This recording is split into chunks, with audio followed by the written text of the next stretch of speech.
नमस्कार। प्रस्तुत है आज का चिंतन। उपासना का अर्थ है समीपता।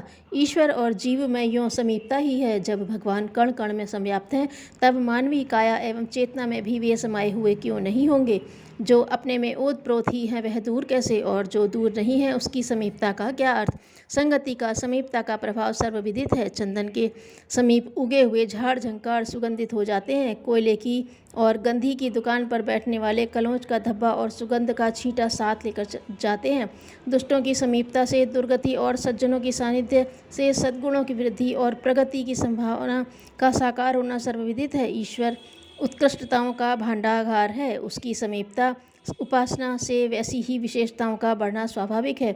समीपता के अनुरूप ढलने के अगणित उदाहरण सर्वत्र पाए जाते हैं। वातावरण की प्रभाव शक्ति को कौन नहीं जानता। व्यक्तित्वों का भला बुरा निर्माण करने में वातावरण की असाधारण भूमिका रहती है।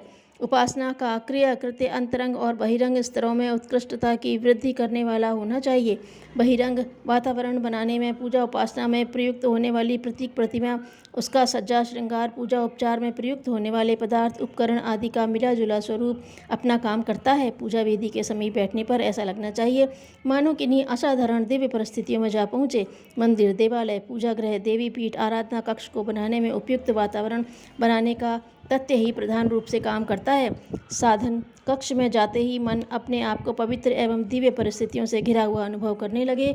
सामान्य वातावरण से उपासना कक्ष का वातावरण भिन्न रखा जाता है और वहाँ परिस्थितियाँ ऐसी बनाई जाती हैं जिनमें बैठने पर उत्कृष्टता की अनुभूति बढ़ने में सुविधा मिल सके। उपासना का दूसरा आधार कर्म कांडों का क्रिया कृत्य और तीसरा आधार भावना के क्षेत्र में दिव्य उभार उत्पन्न करना होता है। यह दोनों ही आधार अपने आप में अति महत्वपूर्ण हैं। उनसे चेतना को बदलने एवं ढालने में असाधारण सहायता मिलती है। षोडशोपचार पूजन, देव पूजन, आत्मशोधन के विभिन्न क्रिया कृत्य पर मन पर प्रभाव डालते हैं। इनमें विचार और कर्म का समन्वय करना पड़ता है। चित्त पर स्थिर संस्कार डालने के लिए अभीष्ट विचारों के साथ साथ उनके पूरक कृत्य भी होने चाहिए, अन्यथा कल्पना केवल कल्पना बनकर हवा में उड़ जाती है। हर क्षेत्र में विचार और कर्म का समन्वय ही प्रतिफल उत्पन्न करता है। उपासना में ईश्वरीय सानिध्य की कल्पना ही नहीं, अनुभूति भी अपेक्षित होती है। भाव निष्ठा को क्रियान्वित होते देखकर ही ऐसी मन स्थिति बनती है। इसलिए यह सोचना होता है कि परमेश्वर प्रत्यक्ष ही सचमुच ही सामने विराजमान है और उनकी किसी जीवित व्यक्ति के उपस्थित होने पर की जाने जैसी अभ्यर्थना की जा रही है। आत्मशोधन और देव पूजन दोनों ही कृत्य इसी प्रकार का भाव समन्वय होता है। वह यदि बेकार भुगतने के उथले मन से किया गया है और जैसे तैसे परंपरागत लकीर पीटी गई हो तो वह बात दूसरी है। अन्यथा जिस प्रयोजन के लिए यह प्रचलन हुआ है उसे ध्यान में रखकर चला जाए तो अंतः क्षेत्र में अभीष्ट निष्ठा होगी और लगेगा कि निराकार परमेश्वर अपेक्षाकृत अधिक सघन, अधिक साकार बनकर सामने आया है।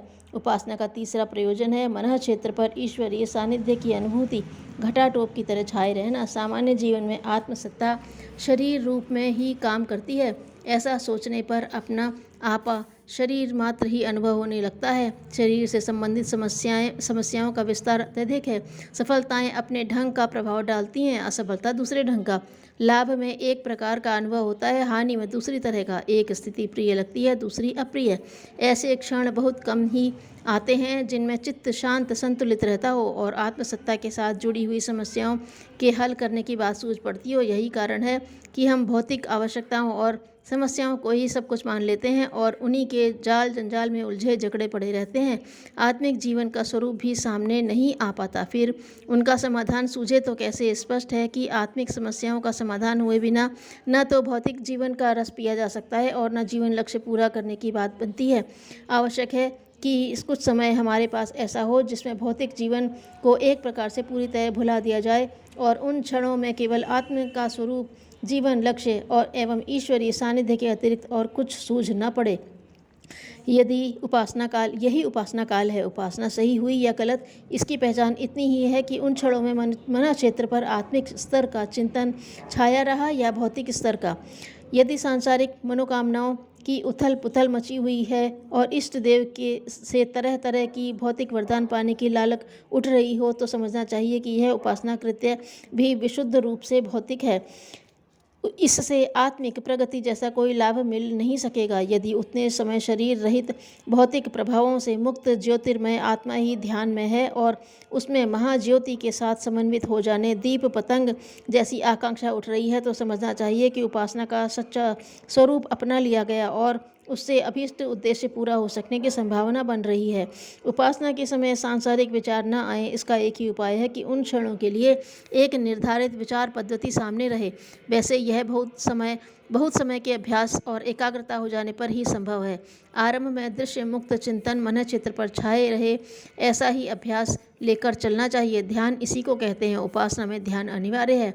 यदि उसे छोड़कर मात्र क्रियाकृत्य ही किए जा रहे होंगे तो मन इधर उधर भागता रहेगा और अधूरा शरीर कर्म ही पूजा पाठ के नाम पर अपनी लंगड़ी लूली घाड़ी घसीटता रहा होगा। ध्यान साकार और निराकार दो प्रकार के कहे गए हैं। ध्यान का एकमात्र उद्देश्य भगवान और भक्त के बीच एकात्म भाव की स्थापना करना है। मात्र किसी आकृति का ध्यान चित्र देखते भर रहने से काम नहीं चलता। भक्त अपने स्थूल सूक्ष्म और कारण शरीरों को क्रिया विचारना और भावना को ईश्वर अर्पण करके उसे मात्र दिव्य प्रयोजनों में नियोजित रखने का संकल्प सघन करता है। इसके साथ साथ भौतिक संपत्ति तो अर्पित हो ही जाती है। समर्पण का तात्पर्य है व्यक्तिगत भौतिक महत्वाकांक्षाओं की समाप्ति और उनके स्थान पर ईश्वर की इच्छा की उच्च आदर्शों की अपने ऊपर नियंत्रण करने वाली स्थापना। इसी मान्यता को अंतःकरण में यथार्थवादी निष्ठा के साथ स्थापित करने में आत्मसमर्पण कहते हैं। ध्यान के द्वारा इसी निष्ठा को परिपक्व किया जाता है। ध्यान साधना का व्यावहारिक रूप इतना ही है कि भक्त और भगवान के बीच उच्च स्तरीय आदान प्रदान चलना चाहिए। भक्त अपनी समस्त आकांक्षाओं और संपदाओं को लेकर ईश्वर के लिए समर्पित करता है और इसके बदले में वह सब कुछ पाता है और जो ईश्वर स्वयं है। मनुष्य को समझने के लिए ईश्वरीय सत्ता अपनी अनुभूति आनंद और उल्लास के रूप में छोड़ती है। ईश्वर दर्शन के संबंध में यह भ्रांत धारणा निरस्त की जानी चाहिए कि सपने में या जागृति में इष्ट देव की किसी आकृति की झांकी मिलती है अथवा प्रकाश आदि दिखने जैसा कोई चित्र विचित्र दृश्य दिखाई पड़ता है। यदि ऐसा किसी को होता हो तो उसे झाड़ी का भूत रस्सी का सांप दिखने की तरह अपने संकल्पों की मानसिक प्रतिक्रिया पर समझना चाहिए। इस तथ्य को 1000 बार हृदयंगम कर लेना चाहिए कि यदि ईश्वर का जीवन में समावेश हो गया है तो आदर्शवादी आकांक्षाएं प्राण प्रिय प्रतीत होने लगती हैं और तदनुरूप गतिविधियां अपनाने पर मिलने वाली आनंद उल्लास की अनुभूति का स्तर ही ईश्वर प्राप्ति का एकमात्र प्रमाण है। निराकार ध्यान में प्रायः सर्वत्र सूर्य के प्रकाश को ही माध्यम बनाया जाता है। प्रभात काल के उदीयमान सूर्य का सविता देवता के प्रतीक के रूप में दर्शन, उसकी दिव्य किरणों का शरीर मन और अंतरात्मा में प्रवेश और उस प्रवेश की सत्कर्म सद्ज्ञान एवं सद्भाव के रूप में प्रतिक्रिया, इसी परिधि में निराकार ध्यान धारणा परिभ्रमण करती है।